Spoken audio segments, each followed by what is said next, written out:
బస్టాండ్లో గందరగోళం. అది రద్దీగా ఉండే బస్టాండ్. ప్రయాణికుల అరుపులు, పాప్కార్న్ అమ్మే కుర్రాళ్ళ కేకలతో చుట్టూ గందరగోళంగా ఉంది. ఇంతలో నవీన్ అనే యువకుడు చేతిలో బ్రీఫ్కేస్తో బస్టాండ్లోకి అడుగుపెట్టాడు. అతను ఖరీదైన సఫారీ డ్రెస్, కళ్ళకు గ్లాసులు, మెడలో గోల్డ్ చైన్తో ఎంతో అందంగా ఉన్నాడు. అతను ఎక్కవలసిన బస్సు కోసం ఎదురుచూస్తున్నాడు.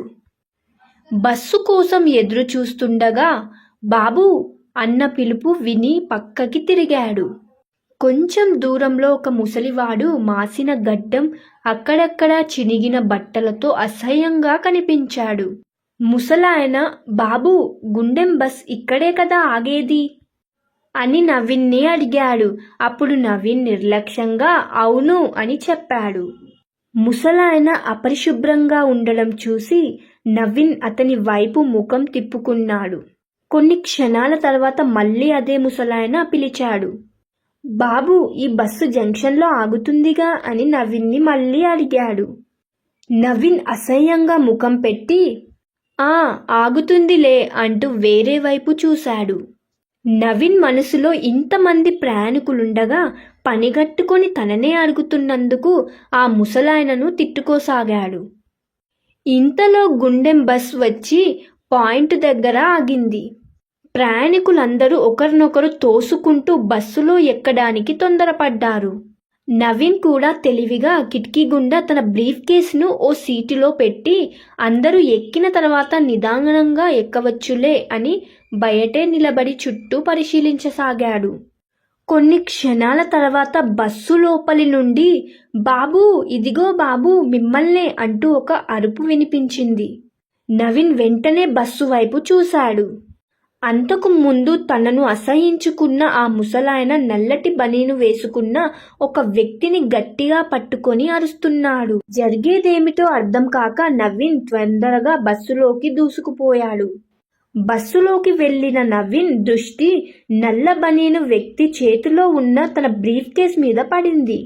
అంటే వీడు దొంగనమాట అని మనసులో అనుకొని ఆ దొంగపై పిడుగుద్దుల వర్షం కురిపించాడు. నవీన్ రావడంతో ముసలాయన దొంగను వదిలేశాడు. ఇంతలో ఒక కానిస్టేబుల్ వచ్చి ఆ దొంగను లాఠీతో కొట్టుకుంటూ బయటకు తీసుకెళ్లాడు. నవీన్ దృష్టి బస్సు రాడుకు ఆనుకొని ఆయాసంతో రొమ్ముతున్న ముసలాయన మీద పడింది. పాపం అతని బట్టలు చూసి ఇంతవరకు తాను అసహించుకున్నందుకు నవీన్ ఎంతో బాధపడ్డాడు. ముసలాయన ఏమి పట్టించుకోకుండా నవీన్కు ఎంతో సహాయం చేశాడు. తానే ఆ దొంగను గమనించి పట్టుకోకపోతే బ్రీఫ్ కేసులో ఉన్న నవీన్ స్టడీ సర్టిఫికేట్స్, 2000 రూపాయల డబ్బులు, బట్టలు అన్నీ పోగొట్టుకొని ఉండేవాడు.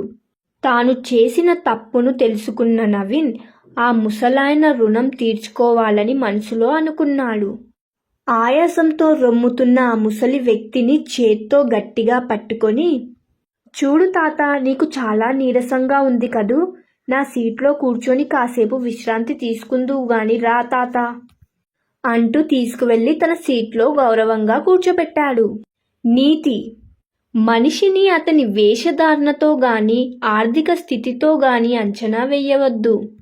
బాహ్య రూపం కంటే అంతర్గత స్వభావం, మంచి మనసు మరియు ఇతరులకు చేసే సహాయమే ముఖ్యం. అంతే ఫ్రెండ్స్, ఈ వీడియో కనుక మీకు నచ్చినట్లయితే లైక్ చేయండి, షేర్ చేయండి, కామెంట్ చేయండి, సబ్స్క్రైబ్ చేయడం మాత్రం మర్చిపోకండి. మరొక మంచి నీతి కథతో మీ ముందుంటాను. అంతవరకు మన ఛానల్లో ఉన్న వీడియోస్ అన్ని చూసేయండి. Bye bye.